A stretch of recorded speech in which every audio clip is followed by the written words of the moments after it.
अस्सलाम वालेकुम dear students, उम्मीद है आप सब खैरियत से होंगे। आज हमारा चैप्टर नंबर 5 का सेकंड लेक्चर है। आज के लेक्चर में हम डिस्कस करेंगे exothermic reactions and endothermic reactions. पहले वो लिखता है कि अ फिजिकल और a chemical change is almost always accompanied with either absorption और एवोल्यूशन ऑफ हीट। कहते हैं जब भी कोई केमिकल रिएक्शन होता है ना, तो उस केमिकल रिएक्शन में हीट या तो एब्जॉर्ब होती है यानी कि जज़ब होती है, या वो निकलती है। एवोल्यूशन का मतलब है रिलीज़ होती है। तो इन दोनों में से कोई एक काम होगा जब भी कोई केमिकल रिएक्शन होगा। हीट विच इज़ इवॉल्व्ड और absorb during a chemical reaction is called the heat of reaction. अब ये जो हीट एब्जॉर्ब हो रही है या रिलीज़ हो रही है, इस हीट को नाम देते हैं हीट ऑफ रिएक्शन, क्योंकि ये उस रिएक्शन के नतीजे में रिलीज़ या एब्जॉर्ब हो रही है। यहाँ से हम डिफाइन करते हैं एक्सोथर्मिक और एंडोथर्मिक रिएक्शंस को। Chemical reactions in which heat energy is evolved are called exothermic reactions. ऐसे केमिकल रिएक्शन जिसमें जो हीट है वो निकलती है यानी रिलीज होती है, उनको हम कहते हैं एक्सोथर्मिक रिएक्शंस।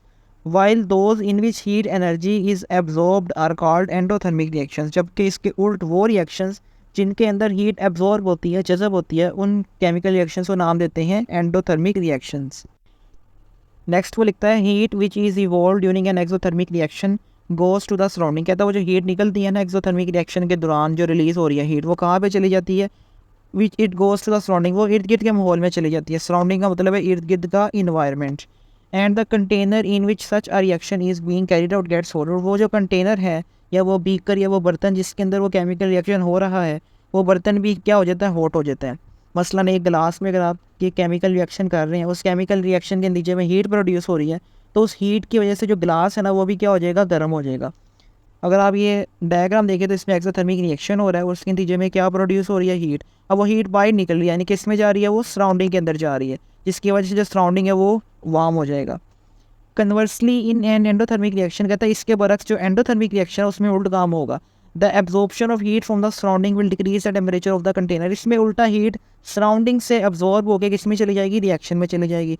अब जब हीट सराउंडिंग से निकलेगी और रिएक्शन में जाएगी, तो जो सराउंडिंग का यानी इर्द गिर्द के माहौल का टेम्परेचर क्या होगा? कम हो जाएगा। तो वो ये बात लिख रहा है कि जो हीट है वो एब्जॉर्ब होगी। जैसे आप एरो की डायरेक्शन देखें तो वो हीट किस में जा रही है? रिएक्शन के अंदर जा रही है, जिसकी वजह से सराउंडिंग है वो क्या हो जाएगी? कूल हो जाएगी। अब आगे ना उसने कुछ एग्जांपल्स डिस्कस किए हैं। पहले उसने एक्सोथर्मिक रिएक्शंस की कुछ एग्जांपल डिस्कस किए हैं, फिर उसने कुछ एंडोथर्मिक रिएक्शंस की एग्जांपल डिस्कस किए हैं। तो पहले हम स्टडी करते हैं एग्जांपल्स ऑफ एक्सोथर्मिक रिएक्शंस। पहली एग्जांपल वो लेके आ रहा है फॉर्मेशन ऑफ वाटर, यानी जो पानी का बनना है, ये पूरा प्रोसेस कौन सा होता है? एक्सोथर्मिक, यानी इसमें हीट रिलीज होती है। Hydrogen gas and oxygen gas react to give liquid water is an exothermic reaction. कहते हैं जो हाइड्रोजन गैस और ऑक्सीजन गैस का रिएक्शन है उसके नतीजे में क्या बनता है? वाटर। तो ये जो पूरा रिएक्शन है इसमें हीट क्या होती है? रिलीज होती है। तो ये एक्सोथर्मिक रिएक्शन है। और एक्सोथर्मिक रिएक्शन को हम किससे शो करते हैं? माइनस के साइन से। माइनस का मतलब है हीट रिलीज हो रही है। अब इसमें कितनी रिलीज हो रही है? Heat 571.6 kilo joule. इतनी अमाउंट हीट जो है ना वो इस रिएक्शन के नतीजे में रिलीज होगी। तो ये एक्सोथर्मिक रिएक्शन है। 571.6 kilo joule heat energy is evolve during this reaction. इतनी एनर्जी रिलीज होगी। If the energy evolve is shown separately it is expressed as. अब इस एनर्जी को हम इस तरह से एक्सप्रेस करेंगे। The same amount of energy will be absorb when the reaction will move in the backward reaction. कहता है अगर हम इस रिएक्शन को उल्ट कर दें, पहले काम क्या हो रहा था? हाइड्रोजन और गैस मिलकर पानी बना रही थी। अगर हम इसको उल्ट करें यानी पानी टूटकर हाइड्रोजन और ऑक्सीजन गैस में कन्वर्ट हो, तो उतनी हीट क्या हो जाएगी? एब्जॉर्ब होगी। तो अब देखें पानी अगर टूटकर हाइड्रोजन और ऑक्सीजन में कन्वर्ट हो रहा है तो हीट क्या हो जाएगी? एब्जॉर्ब होगी, यानी कि उतनी ही अमाउंट की हीट एब्जॉर्ब होगी, साइन प्लस में आ जाएगा। अगली एग्जांपल है formation of carbon dioxide. Carbon dioxide एक गैस है। जब वो गैस बनती है तो वो रिएक्शन कौन सा होता है? एक्सोथर्मिक रिएक्शन, क्योंकि उसके नतीजे में हीट रिलीज होती है। Carbon dioxide gas is produced when solid carbon Burns in oxygen gas. अब ये बनती कैसे है? कार्बन का रिएक्शन होता है ऑक्सीजन के साथ। इस रिएक्शन के नतीजे में क्या बनती है? Carbon dioxide gas. अब ये एक्सोथर्मिक रिएक्शन है और उसकी वैल्यू कितनी है? -390.5, यानी इतनी अमाउंट हीट की क्या होगी? रिलीज होगी जब ये पूरा का पूरा रिएक्शन होगा। It is also an exothermic reaction and 393.5 kilojoule heat energy is evolved during this reaction. इतनी हीट रिलीज होगी। When this reaction is carried out in the reverse direction, the same amount of energy will be absorbed. जैसे हमने पिछले reaction में देखा था पानी में कि अगर पानी का रिएक्शन उल्ट हो जाएगा तो उतनी ही हीट एब्जॉर्ब होगी। सेम यहाँ पे भी यही काम होगा कि अगर कार्बन डाइऑक्साइड टूट कर ऑक्सीजन और कार्बन में कन्वर्ट होगी ना, तो इतनी जो हीट है ये एब्जॉर्ब होगी। अगर आप रिएक्शन देखें तो कार्बन डाइऑक्साइड टूट कर कार्बन और ऑक्सीजन में कन्वर्ट हो रही है और अब साइन क्या हो गया, चेंज हो गया, यानी अब रिएक्शन एंडोथर्मिक बन गया, इतनी हीट एब्जॉर्ब होगी।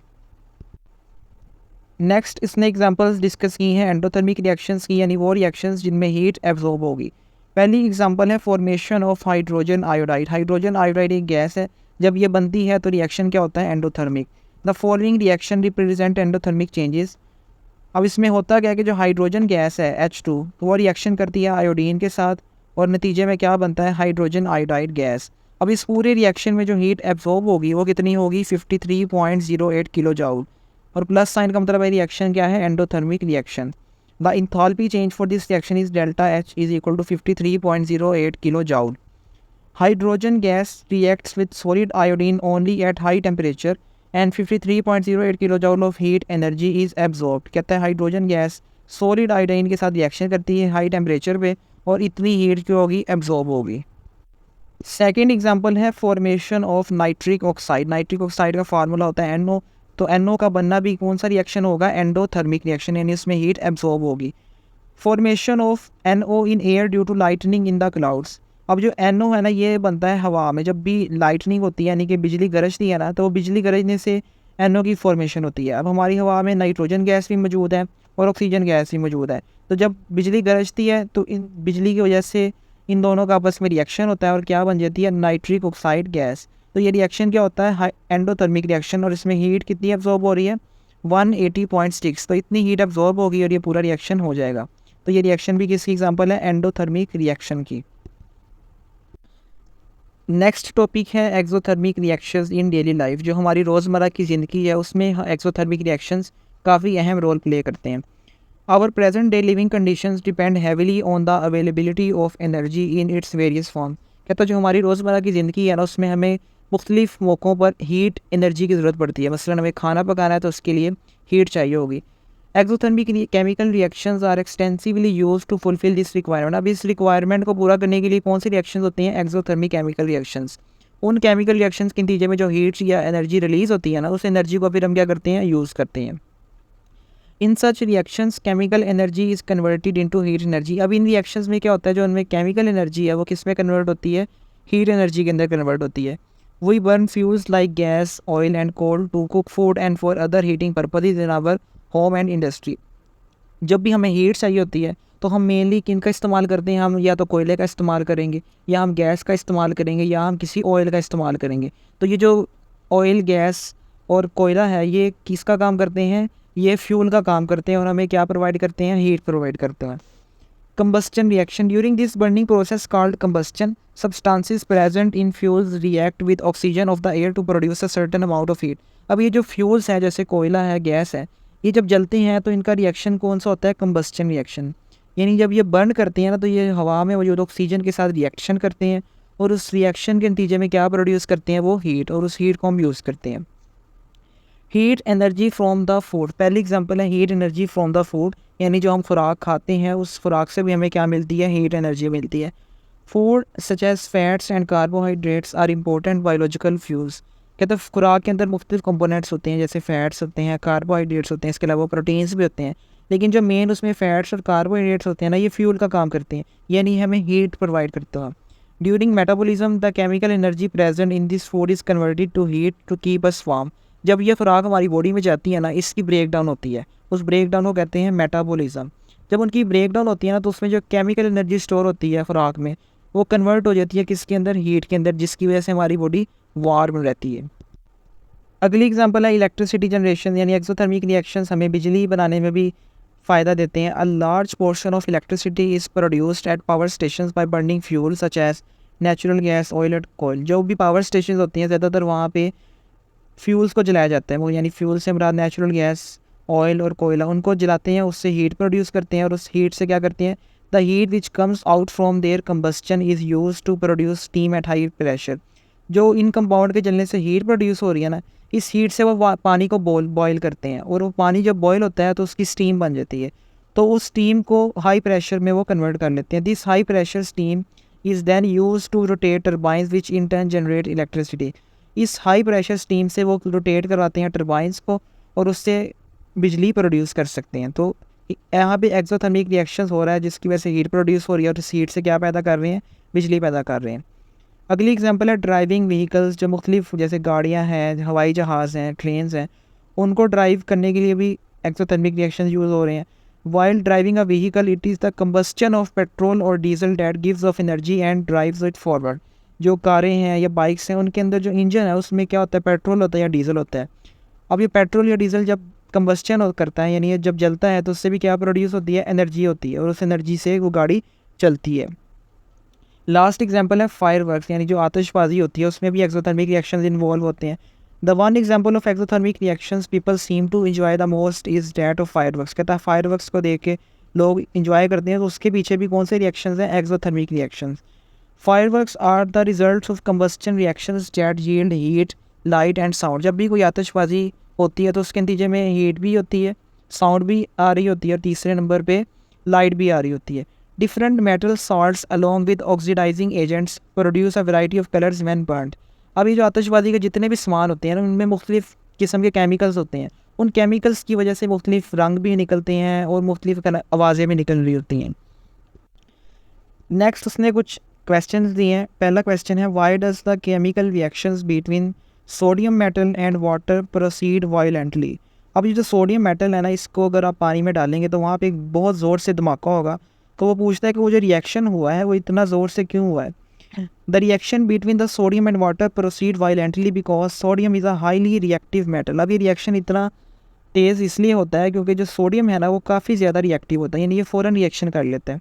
When it reacts with water, it forms sodium hydroxide NaOH and hydrogen gas। अब जब ये पानी के साथ रिएक्शन करेगा ना सोडियम मेटल, तो ये सोडियम हाइड्रोक्साइड कंपाउंड बनाएगा और दूसरे नंबर पे हाइड्रोजन गैस बनाएगा।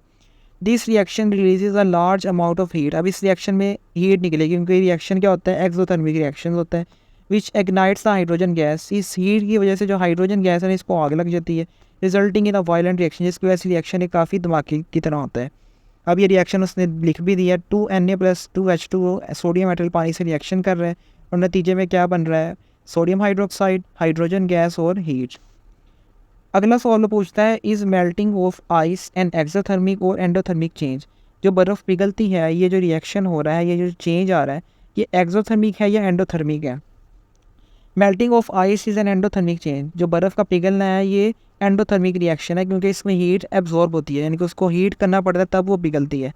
During this process ice absorbs heat from the surrounding. इस प्रोसेस में क्या होता है, जो बर्फ़ है वो अपने इर्द गिर्द माहौल से हीट को जज़ब करती है। This heat energy is use to break the bonds in the solid structure of ice and converts it into liquid water. इस हीट से होता क्या है, वो जो बर्फ़ है ना उसके अंदर जो बॉन्ड्स बने हुए हैं वो ब्रेक हो जाते हैं और बर्फ़ किस में कन्वर्ट हो जाती है, लिक्विड वाटर के अंदर। तीसरा क्वेश्चन वो पूछता है, can an exothermic reaction be reversed. कहता है अगर एक्सोथर्मिक रिएक्शन को हम रिवर्स करें तो क्या ये पॉसिबल है। Yes, N exothermic reaction can be reverse. तो इसका आंसर है येस, एक्सोथर्मिक रिएक्शन को हम रिवर्स कर सकते हैं। How ever reversing it usually requires the input of energy because the original reaction release energy. अब एक्चुअल में तो एक्सोथर्मिक रिएक्शन एनर्जी रिलीज़ करता है, तो जब हम उसको उल्ट करेंगे तो हमें उल्टा एनर्जी देनी पड़ेगी। The reverse reaction is typically endothermic in nature, जिसकी वजह से रिएक्शन क्या बन जाएगा, एंडोथर्मिक रिएक्शन हो जाएगा। नेक्स्ट उसने टॉपिक डिस्कस किया है, why the chemical reactions are either exothermic और एंडोथर्मिक। यानी वो पूछना चाह रहा है कि जो केमिकल रिएक्शंस हैं वो एक्सोथर्मिक या एंडोथर्मिक क्यों होते हैं, तो इसको उसने डिटेल से अब डिस्कस किया है। कहता है, let us now examine the reason why the chemical reactions are either exothermic और endothermic. A chemical reaction mainly involves the processes which involve bond breaking and bond formation। जब भी कोई केमिकल रिएक्शन होता है ना, उसमें दो काम होते हैं, कुछ बॉन्ड्स ब्रेक होती हैं, कुछ बॉन्ड्स बनती हैं। अब इन बॉन्ड्स के बनने या टूटने से एनर्जी में भी चेंज आता है, तो इसको कहता है कि इसकी वजह से जो रिएक्शंस हैं वो या तो एंडोथर्मिक बन जाते हैं या वो एक्सोथर्मिक बन जाते हैं। मसलन ये रिएक्शन देखें, ए और बी और सी और डी ये हमारे रिएक्टेंट्स हैं। अब ए और बी में भी बॉन्ड बना हुआ है और सी और डी में भी बॉन्ड बना हुआ है।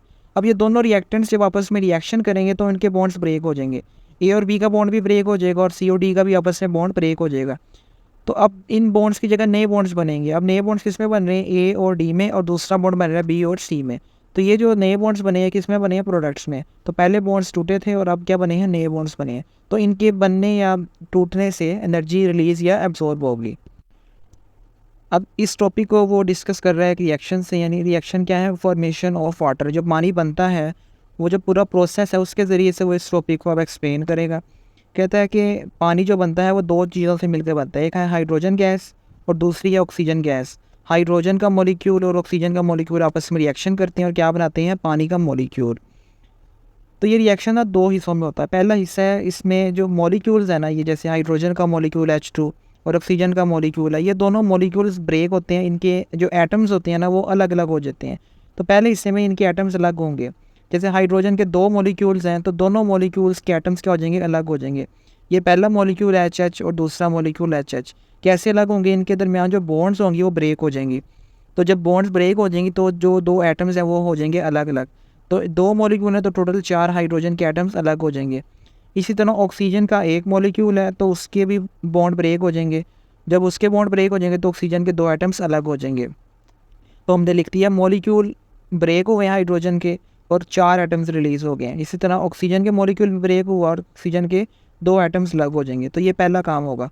दूसरा काम ये होगा कि जो एटम्स अलग अलग हुए हैं ना, जैसे हाइड्रोजन के एटम्स हैं और ऑक्सीजन के एटम, अब ये आपस में रिएक्शन करेंगे और पानी का मॉलिक्यूल बनाएंगे। 4 हाइड्रोजन के एटम और 2 ऑक्सीजन के एटम ये आपस में अब रिएक्शन कर रहे हैं और नतीजे में 2 पानी के मॉलिक्यूल्स बना रहे हैं, एक ये है और एक ये है। तो ये रिएक्शन 2 हिस्सों में हुआ है। अब हम देखते हैं कि जो रिएक्शन अभी हमने पढ़ा है जिसमें मॉलिक्यूल ब्रेक हुआ और एटम्स अलग अलग हुए, फिर वो एटम्स आपस में मिलकर नए मॉलिक्यूल्स बना गए, इसमें एनर्जी की चेंजेस क्या क्या आई हैं, एनर्जी कितनी एब्जॉर्ब हुई है, कितनी रिलीज़ हुई है।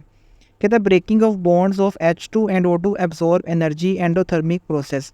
जो पहले मॉलिक्यूल ब्रेक हुए थे ना, H2 का और ऑक्सीजन का मॉलिक्यूल ब्रेक हुआ था और रिजल्ट में एटम्स अलग अलग हो गए थे, ये जो पूरा प्रोसेस था ये एंडोथर्मिक प्रोसेस था। इसमें हीट एब्जॉर्ब हुई थी उनको ब्रेक करने के लिए। While making of bonds between hydrogen and oxygen evolve energy, जबकि जो बाद में नई बॉन्ड्स बनी थी पानी के मॉलिक्यूल के अंदर, वो जो रिएक्शन था वो प्रोसेस था एक्सोथर्मिक प्रोसेस, यानी उस प्रोसेस में एनर्जी रिलीज़ हुई है। तो यहाँ पे दोनों काम हुए, एंडोथर्मिक भी हुआ है और एक्सोथर्मिक भी हुआ है।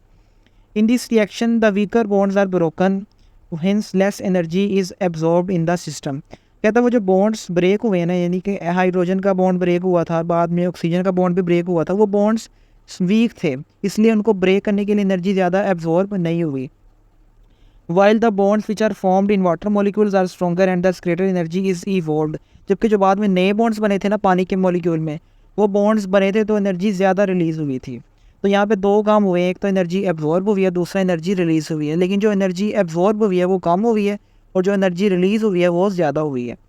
Hence the energy which is evolved in more than the energy which is absorbed। तो जो एनर्जी रिलीज़ हो रही है वो ज़्यादा है और जो एनर्जी एब्जॉर्ब हो रही है वो कम हुआ है। दिस ओवरऑल रिएक्शन इज़ दस एक्सोथर्मिक।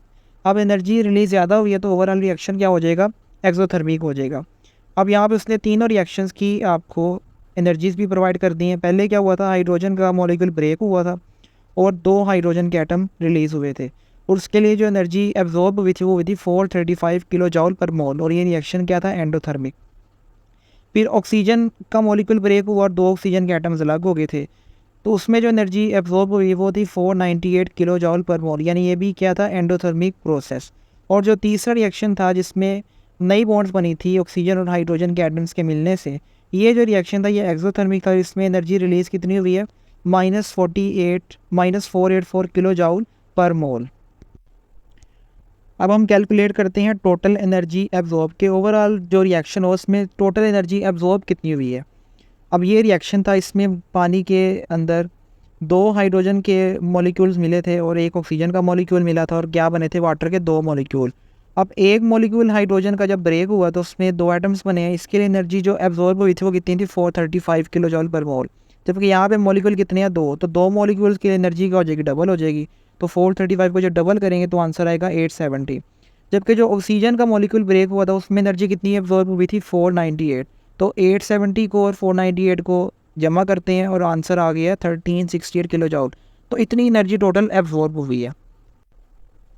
अब हम कैलकुलेट करते हैं टोटल एनर्जी एवॉल्व। पहले हमने कैलकुलेट की है टोटल एनर्जी जो एब्जॉर्ब हुई है, अब हम कैलकुलेट करते हैं टोटल एनर्जी जो रिलीज़ हुई है।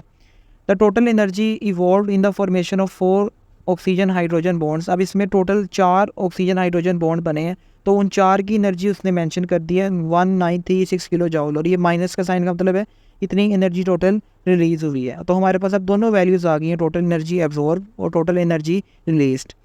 This is the energy evolved when 2 moles of water are formed from 4 moles of hydrogen atoms and 2 moles of oxygen atoms. Thus, for the formation of 1 mole of water, the energy evolved will be 968 किलोजॉल पर मोल। अब ये जो energy है ये कितने moles के लिए? 2 moles के लिए। अगर हमें 1 मोल के लिए चाहिए तो हम इसको 2 पे डिवाइड कर देंगे और आंसर कितना आएगा? 968 किलोजॉल पर मोल। अब हम कैलकुलेट करते हैं ओवरऑल एनर्जी। ओवरऑल एनर्जी कैसे कैलकुलेट करते हैं? जो टोटल एनर्जी रिलीज़ होती है और जो टोटल एनर्जी एब्जॉर्ब होती है उन दोनों को ऐड कर देते हैं। तो जब हम इन दोनों वैल्यूज़ को ऐड करेंगे, ये एनर्जी रिलीज़ हुई है टोटल और ये एनर्जी टोटल एब्जॉर्ब हुई है, तो हमारे पास फाइनल आंसर आ रहा है -568 किलो जॉल। अब ये आंसर किस में आ रहा है? माइनस में आ रहा है। और माइनस का मतलब ये रिएक्शन क्या होता है? एक्सोथर्मिक। तो हम कह सकते हैं कि जो पानी का बनने का रिएक्शन है वो ओवरऑल क्या होता है? एक्सोथर्मिक रिएक्शन होता है। यानी अगर पानी के 2 मॉलिक्यूल्स बनेंगे या 2 मोल्स बनेंगे तो उसमें एनर्जी कितनी टोटल रिलीज़ होगी? -568 किलो जॉल। अभी जो हमने एनर्जी कैलकुलेट की है वो 2 मोल्स के लिए की है। अगर हमें 1 मोल के लिए चाहिए तो हम उस एनर्जी को 2 से डिवाइड कर देंगे तो आंसर कितना आ जाएगा? 284 kilo joule per mole. The experimental value of formation of gaseous water is 284.3 kilo joule which is quite close to the calculated value. अब ये वैल्यू हमने कैलकुलेट की है, जबकि जो एक्चुअल वैल्यू है एक्सपेरिमेंट के ज़रिए फाइंड की है वो है 284.3। तो लेकिन ये दोनों वैल्यूज़ आपस में काफ़ी क्लोज हैं। टॉपिक के लास्ट में उसने एक प्रॉब्लम डिस्कस की है। पूछता है calculate the enthalpy change of the following chemical reaction. ये केमिकल रिएक्शन हो रहा है, इसमें जो इंथाल्पी चेंज हो रही है यानी कि इसमें जो हीट चेंज हो रही है वो आपने कैलकुलेट करनी है कि कितनी हीट एब्जॉर्ब या रिलीज़ हो रही है। रिएक्शन उसमें हमें उसने प्रोवाइड कर दिया है। इसके अलावा उसने हमें बॉन्ड एनर्जीज भी दे दी हैं। बॉन्ड एनर्जी से मुराद वो एनर्जी जो किसी भी बॉन्ड को ब्रेक करने के लिए चाहिए उसको कहते हैं बॉन्ड एनर्जी।